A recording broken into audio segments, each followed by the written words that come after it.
Bonjour à tous les gars, j'espère que vous allez bien. Aujourd'hui on se retrouve avec un marché crypto plutôt contrasté. On a du rouge, un peu de vert, du vert foncé même. Et donc on a vraiment un contraste entre les performances de certains altcoins et du Bitcoin. C'est soit du rouge, soit du vert foncé on va dire. Mais on a vraiment des très jolies performances, notamment sur Solana. On a le AVAX également qui pump et le BNB, assez étonnant d'ailleurs. Et puis on a également le Atom et l'Injective qui continuent leur hausse. Et en face, on a le Link, l'Ethereum et le Bitcoin qui continuent une petite baisse justement et qui s'installent au niveau justement qu'on a depuis la liquidation dimanche soir. Donc dans cette vidéo, dans un premier temps, on ira sur Twitter, on ira voir un petit tweet que j'ai posté ce matin qui a fait un petit peu polémique. Du coup, je vais vous l'expliquer et justement, je vais vous montrer l'incompréhension qu'il y a eu. Et puis ensuite, je vais vous montrer le schéma que j'ai fait justement pour vous essayer de comprendre justement ce que je voulais dire. Et par la suite, on ira voir les liquidations sur le Bitcoin ainsi que le graphique, bien évidemment sur le Bitcoin. On ira voir également le AAV, le DYDX, le Solana, ainsi que le Link et l'Ethereum qui, je pense, est en train de faire son top. Donc je vais vous expliquer pourquoi justement je pense ça. Et puis n'oubliez pas que si la vidéo vous plaît, n'hésitez surtout pas à la liker, à vous abonner si ce n'est pas déjà fait. Et puis je vous embête pas plus les gars, allez, on est parti.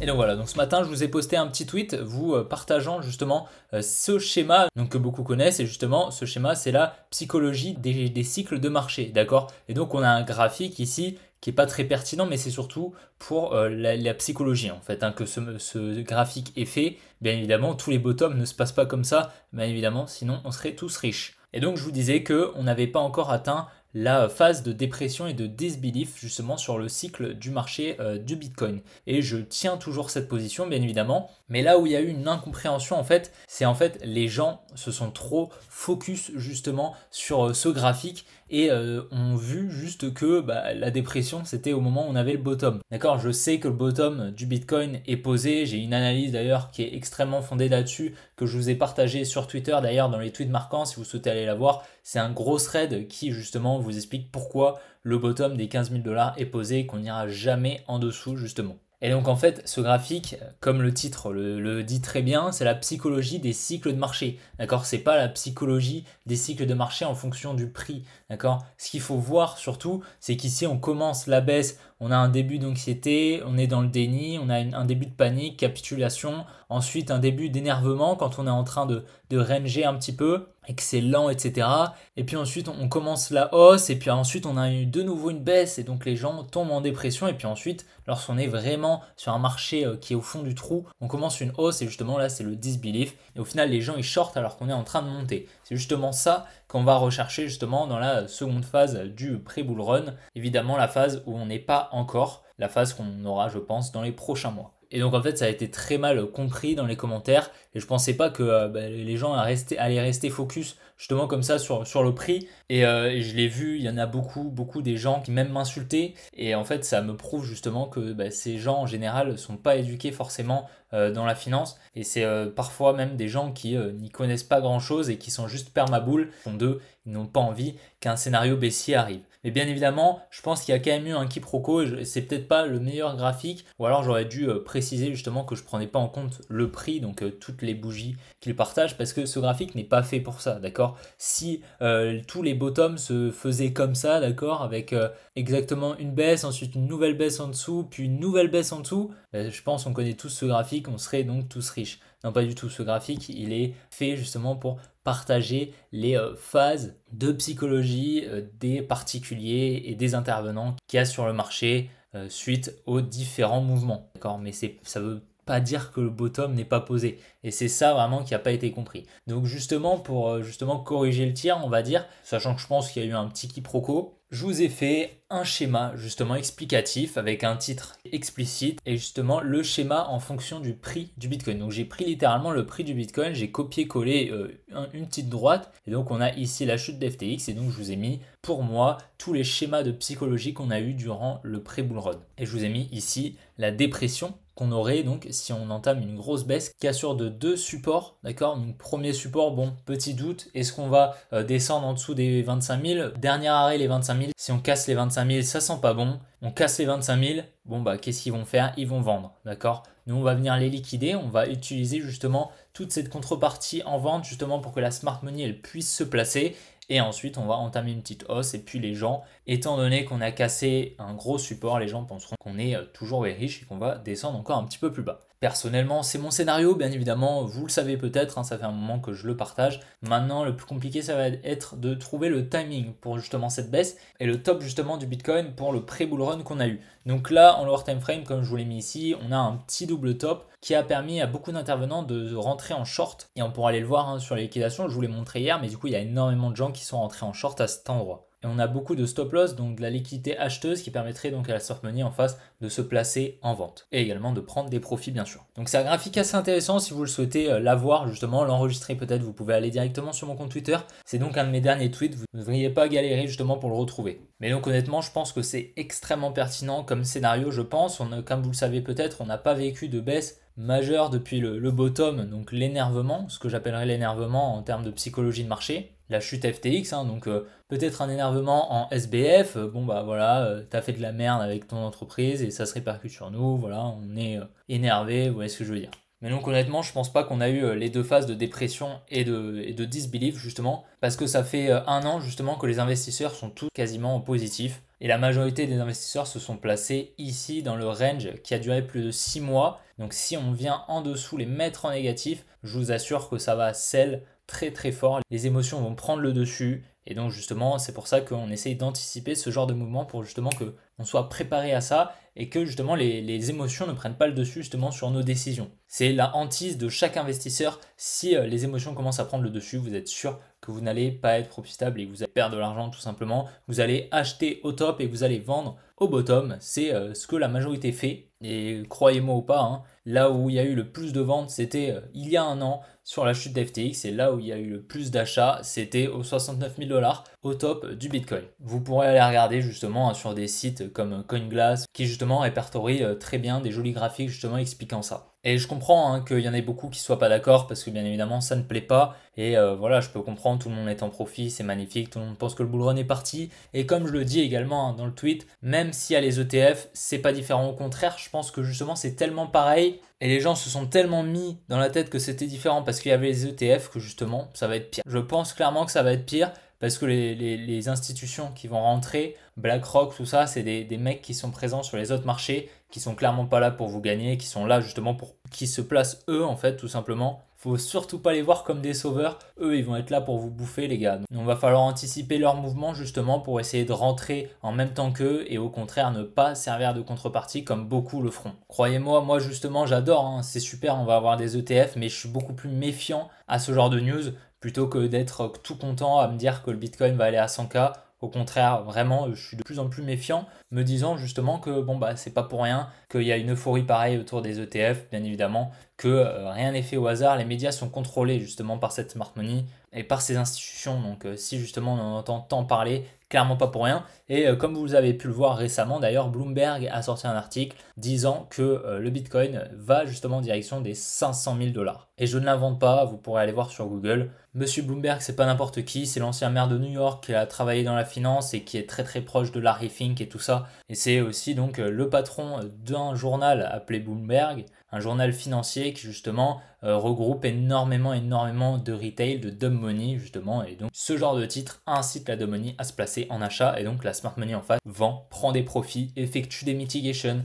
Et c'est comme ça que les marchés fonctionnent et c'est toujours la même chose. Ça fait 150 ans, même 200 ans que ça fonctionne comme ça. Donc les gars, je n'invente rien. En plus de ça, les seules personnes qui ont le même avis que moi, c'est que des gens qui sont extrêmement éduqués, qui comprennent la contrepartie, qui comprennent les liquidations. Je parle non seulement de mes mentors institutionnels FX, hein, vous pourrez aller voir sur leur chaîne YouTube. Eux-mêmes partagent le même scénario que moi et je l'ai vu hier dans leur vidéo. Cette baisse et cette purge un petit peu, ils appellent ça comme ça. Et puis c'est pas non plus les seuls, hein. Il y en a beaucoup sur Twitter, des gens vraiment éduqués qui connaissent en finance et les gens en général qui pensent qu'on va aller à 100 000 $, c'est en général ceux qui y connaissent le moins, malheureusement. C'est ceux qui justement sont le moins éduqués et justement je trouve ça dommage que les gens justement se butent devant un mur en se disant qu'ils ont raison, que c'est eux qui ont la raison et que les autres ont tort parce que y a les ETF. Je trouve ça assez dommage parce que du coup ça vous ferme à beaucoup d'apprentissage et c'est clairement pas bon pour l'avenir, pour votre carrière d'investisseur. Excusez-moi pour ce petit moment assez long, mais je pense que c'est intéressant justement de savoir ça et la psychologie sur les marchés financiers, c'est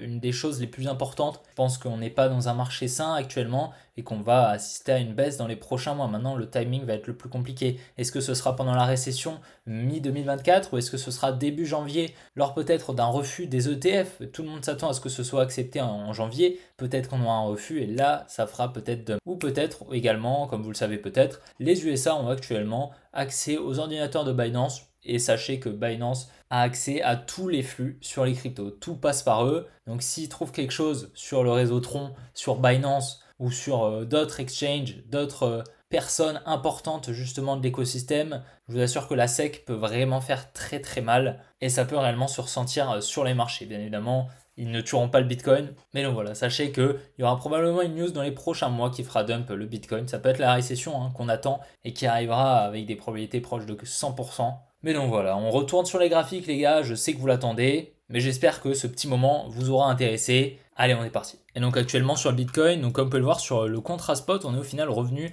dans la demand que j'attendais. On était revenu déjà sur le contrat perpétuel, mais du coup on est revenu également sur le contrat spot. On a laissé quand même pas mal de liquidité au nord juste ici et juste là. D'accord, qu'on viendra peut-être chercher. Ici on vient peut-être chercher simplement l'inducement, donc on fait un espèce de setup d'inducement comme ça où on vient effectuer une structure en higher time frame comme cela en créant un petit peu de liquidité, venir chercher les lots pour ensuite repartir à la hausse. Ce serait assez intéressant justement de trouver ce genre de setup, même peut-être qu'on va revenir effectuer vraiment la mitigation de toute la mèche et à ce moment-là peut-être revenir dans cette dimension ou même peut-être un nouveau plus bas pour ensuite repartir. Donc ça on va être assez prudent pour le moment, il n'y a clairement pas de setup à mes yeux pour long en tout cas, mais on va être attentif justement si on a une petite accumulation, un petit changement de structure, etc. Donc ça on va voir. Mais ce qui est extrêmement intéressant justement, c'est le double top qu'on a qui est vu par énormément d'intervenants. Et donc on a eu masse short ici, qui ont énormément de liquidité ici, dans cette zone ici. Ça m'étonnerait pas du tout ici qu'on vienne justement se servir de toute cette contrepartie,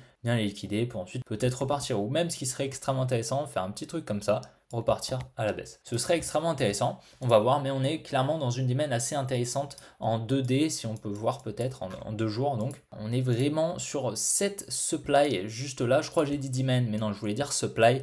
Et donc voilà, on est vraiment tout pile dedans, ça m'étonnerait pas du tout qu'on vienne un tout petit peu plus profondément autour des 45 500. On va voir, mais ce serait assez intéressant. Maintenant, on n'est pas du tout à l'abri après de venir liquider les highs juste ici, étant donné qu'on est vraiment très proche. Et là, par contre, on aura une euphorie assez grande sur les marchés, ça c'est sûr. Mais on peut largement pump. En fait, ça dépendra réellement du timing. Si on entame un retracement à partir d'ici, il est extrêmement probable qu'on ait un gros retracement à partir de début janvier. Maintenant, si on entame un mini retracement ici, qu'on reparte aux 50 000 $, probable après qu'on retrace tranquillement et puis qu'on ait le crash peut-être au moment de la récession mi-2024. Voilà, clairement on est venu vendre en masse au double top. Et là, comme on peut le voir, on a le premier top du double top ici, le deuxième juste ici. On a énormément de liquidation juste au-dessus, donc je vous disais pas des bêtises. On n'a pas besoin justement de cette map de liquidation pour le savoir, mais c'est intéressant justement pour justement vous illustrer mes pensées et mes idées, ce que je pense sur le graphique et les placements de la dumb money. Donc ça c'est la dumb money qui se place ici, d'accord, c'est pas la smart money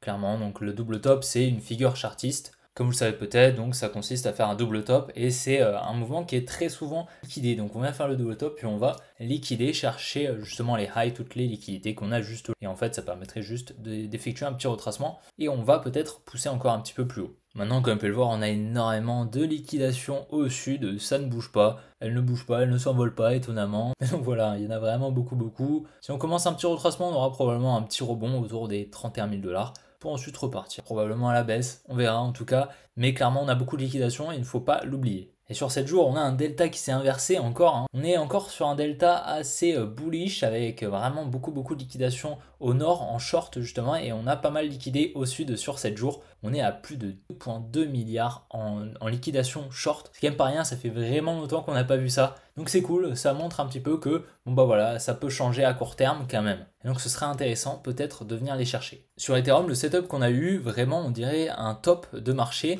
Simplement ici on a eu une jolie création de liquidité juste là. encore ici, puis on est venu liquider très rapidement, intégration, petite trendline ici qu'on vient liquider parfaitement et injection d'ordre à la baisse. Honnêtement, je pense qu'on peut avoir trouvé le top, étant donné que le top arrive sur une zone magnifique. Si on regarde un petit peu, on avait créé donc une jolie résistance juste là qu'on est venu parfaitement liquider avec ce gros mouvement, et à présent on est en train de réintégrer comme vous pouvez le voir. Donc ça, c'est un scénario qu'on avait déjà depuis très longtemps, ça fait au moins un mois que je vous le partage, et donc pour le moment tout s'exécute parfaitement. Je pense honnêtement qu'on a trouvé le top sur l'Ethereum et qu'on va pouvoir entamer un mini retracement, peut-être pour venir chercher un petit peu plus bas, mais c'est pas forcément sûr parce que honnêtement on est venu chercher pas mal de liquidités. Donc on va déjà dans un premier temps venir chercher cette demand juste ici, et ensuite on avisera justement voir si ce retracement est durable ou si on vient effectuer un plus bas ici qu'on vient protéger pour ensuite repartir à la hausse. Sur le Solana, je pense qu'on est très proche des 82 $, on risque de venir les chercher. Comme vous pouvez le voir, on est en train de créer une trendline ici, ça ne m'étonnerait pas ici qu'on vienne les chercher dans très peu de temps honnêtement. Bon, on va voir, hein, mais honnêtement j'ai pas l'impression qu'on ait trouvé le top de marché vu les liquidités qu'on laisse au nord et la trendline. Bon, maintenant soyez prudents, c'est pas un bon moment pour acheter du Solana, peut-être si vous avez un setup de trade, si bien évidemment le setup respecte votre plan, ça peut être intéressant peut-être. Sur le Link, je suis assez déçu honnêtement parce que cette jolie mèche qu'on a eue de liquidation, elle était vraiment très propre, elle aurait pu nous emmener très haut si elle avait été plus rapide. Malheureusement c'est pas le cas. Maintenant on est encore en train d'accumuler pas mal de liquidités juste là, donc est-ce qu'on est en train d'effectuer la mitigation tranquillement? Bah écoutez, c'est possible. Maintenant toutes les liquidités qu'on a ici nous dit justement qu'on va probablement passer au minimum au-dessus de ce high. Maintenant, est-ce que ce sera pour aller faire des plus hauts? Ça, il faudra être prudent justement. Mais là, pour le moment, ce que j'aime pas trop, c'est justement qu'on s'installe en dessous de cette trendline. Ce que j'aurais aimé justement, c'est qu'on vienne liquider la trendline et qu'on réintègre directement, qu'on ait une jolie liquidation avec ensuite un joli mouvement haussier d'injection d'ordre à l'achat justement, ça aurait été extrêmement intéressant. Donc pareil, il est possible qu'on ait trouvé le top sur le Link avec justement cette résistance qu'on est venu liquider. Maintenant on a encore ces equal high juste là, donc il faut quand même rester prudent, mais on avait liquidé ici une très jolie trendline avec ce joli mouvement et cette jolie injection d'ordre à la baisse. Je suis vraiment assez bullish sur le DYDX. Donc on peut le voir, on était venu casser cette résistance juste ici à partir de cette demand, donc la demand que j'ai dessinée juste ici en rose, et donc on est revenu parfaitement effectuer la mitigation, comme on peut le voir avec une jolie mèche assez impulsive, avec un joli rebond. On est venu tranquillement effectuer la mitigation ensuite de la mèche avec cette mèche, et à présent je pense qu'on va pouvoir entamer des plus hauts, et en plus de ça on a pas mal de liquidité au-dessus de cette trendline, tous ces highs juste là. Je pense qu'on va pouvoir tranquillement target les 4.4 sans trop de soucis, et il y a clairement un setup de longue sur le DYDX. Si on rentre au market, on peut largement mettre notre stop loss juste ici avec une target au-dessus de ce high. Ça me paraît pas du tout déconnant et ça nous permettrait de faire un 6.8R. Donc je vais voir en lower time frame, peut-être que je vais prendre une position, mais j'ai l'impression que ce lot est protégé car on est venu justement récupérer ces liquidités juste là, en tout cas protégé dans cette time frame. Maintenant peut-être à long terme durant le bull run, mais en tout cas dans cette time frame il est très probable que ce lot soit protégé, et donc celui-ci également. On est venu en plus liquider tous ces lots juste là, assez pertinent justement. Honnêtement le setup est vraiment assez clean. Ça ressemble un petit peu au setup que j'avais pris sur Ordi justement, qui m'avait permis un joli trade de 8.5R. Alors on m'a demandé d'analyser le AAV, j'ai l'impression qu'on a également trouvé le top juste ici comme on peut le voir. Donc on est venu ici distribuer en lower time frame, jolie mèche, on vient ici créer de la liquidité, on vient liquider toute cette liquidité, puis on vient en lower time frame encore créer de la liquidité ici qu'on vient encore une fois liquider. Maintenant on a, comme vous le voyez, une trendline, ça c'est assez dommage, un petit peu moins bearish. Mais par contre ici on a quand même cette jolie trendline ici, je pense que c'est une l'inusment, et donc on va venir probablement tuer quelque chose comme ça, tac, venir peut-être ici pour ensuite repartir ou alors entamer un retracement un petit peu plus profond. Mais en tout cas ouais, sur le AAV honnêtement pour le moment c'est assez propre ce qu'on fait, on entame je pense un petit retracement qui peut justement être assez sain pour ce token auquel j'apporte pas mal d'intérêt. J'aime beaucoup ce token et le projet qu'il y a derrière bien sûr. Et donc voilà les gars, j'espère vraiment que cette vidéo vous aura plu, vidéo un petit peu longue, mais si elle vous a plu, n'hésitez surtout pas à la liker et à vous abonner si ce n'est pas déjà fait. Puis n'oubliez pas de faire un petit tour sur le groupe Telegram si vous n'êtes pas déjà membre, on est bientôt 400. Puis on est également bientôt 1000 sur la chaîne YouTube, je pense qu'à l'heure où vous regarderez la vidéo, on sera 1000, en tout cas je vous remercie énormément. Puis n'hésitez surtout pas à faire un petit tour sur mon compte Twitter, le lien est dans la description bien sûr. En tout cas les gars, je vous souhaite une bonne après-midi, bonne soirée, et puis on se retrouve demain pour une prochaine vidéo comme d'habitude. Allez, ciao les gars.